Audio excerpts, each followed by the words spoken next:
Hello. അപ്പോൾ ഇന്നത്തെ യാത്ര എൻ്റെ ഏറ്റവും പ്രിയപ്പെട്ട കൂട്ടുകാരിയുടെ വീട്ടിലേക്കാണ്. ഞാനും അതും അച്ചും ഞങ്ങളെ 2 ഫ്രണ്ട്സും ഉണ്ടായിരുന്നു. ശ്രീകണ്ഠാപുരമാണ് വീട്. ഞാനിതുവരെ അവളെ വീട്ടിൽ പോയിട്ടില്ല. ഹൗസ് വാമിങ്ങിന് ക്ഷണിച്ചിട്ടുണ്ടെങ്കിലും പോകാൻ പറ്റിയില്ല. അങ്ങനെ ഞങ്ങൾ 4 പേരും കൂടി യാത്ര പോയി. ഇന്ന് പോകുമ്പോഴൊക്കെ എന്താ പറയുക, ഞാനും അവളും ഫ്രണ്ട്സായിട്ട് ഇപ്പോൾ ഏകദേശം ഒരു 10-14 വർഷമായിരിക്കും. എപ്പോഴും വിളിക്കാറുണ്ടെങ്കിലും എൻ്റെ ബെസ്റ്റ് ഫ്രണ്ടായിട്ട് അവളേ ഉള്ളൂ. അവളെ പിരിഞ്ഞ് എന്താ പറയുക, 10ാം ക്ലാസ് കഴിഞ്ഞ് അവളെ പിരിഞ്ഞപ്പോഴാണ് ഞാൻ ആദ്യമായിട്ട് കരഞ്ഞത്. അതുവരെ എനിക്ക് അത്ര ബെസ്റ്റ് ഫ്രണ്ട്സായിട്ട് ആരും ഉണ്ടായിരുന്നില്ല. അപ്പോഴാണ് ഞാൻ അവളെ എത്രമാത്രം സ്നേഹിച്ചിരുന്നു എന്ന് മനസ്സിലായത്. പിന്നെ അതൊക്കെ കഴിഞ്ഞ് ഡിഗ്രി ടൈമിലാണ് പിന്നെ ഞങ്ങളുടെ വീട് കണ്ടുമുട്ടിയത്. അങ്ങനെ അവൾ നാട്ടിലെത്തി. അവൾ കൂട്ടാൻ വന്നു. ഞങ്ങൾ അവരുടെ പിറകെ പോയി. കുറേ ഓർമ്മകളുണ്ടായിരുന്നു ആ യാത്രയിൽ. ഞങ്ങളുടെ 10ാം ക്ലാസ്സും 8ാം ക്ലാസ്സും 9ാം ക്ലാസ്സൊക്കെ ഓർത്തുപോയി. ഇത് കാവ്യ. ഞങ്ങൾ ഒരുമിച്ചാണ് പോയത്. ഇങ്ങോട്ട് വന്നിട്ട് ഇവർക്ക് കാര്യങ്ങൾ വിവരിക്കാൻ ഒരു പ്രത്യേക കഴിവുണ്ട്. ഞങ്ങൾ കണ്ട പോലെ തോന്നും അവൾ സംസാരിക്കുന്ന കാര്യങ്ങൾ. അങ്ങനെ ഓരോ ആലോചനയൊക്കെ കഴിഞ്ഞ് ഞങ്ങൾ അവിടെ വീട്ടിലെത്തി. ഹസ്ബൻഡ് അവിടെ ഉണ്ടായിരുന്നില്ല, തിരിച്ചു പോയിന്ന് പറഞ്ഞു. പിന്നെ അവിടെ വീടെത്തി.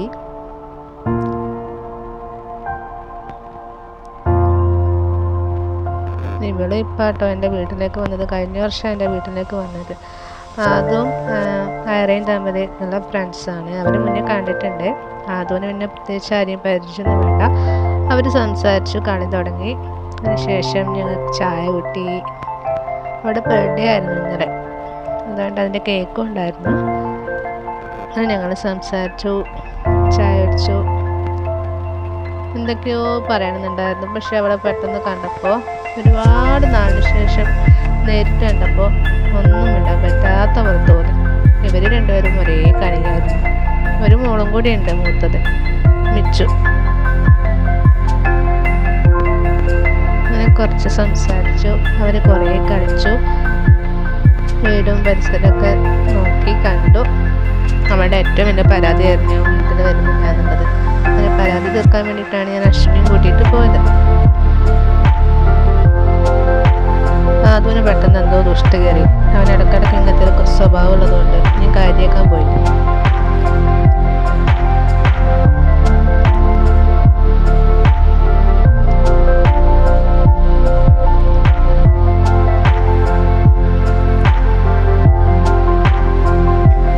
ഇവിടെ എത്തുമ്പോൾ സത്യം പറഞ്ഞാൽ എനിക്ക് മുഴുവനും 10ാം ക്ലാസ്സിലെ ഓർമ്മകളായിരുന്നു.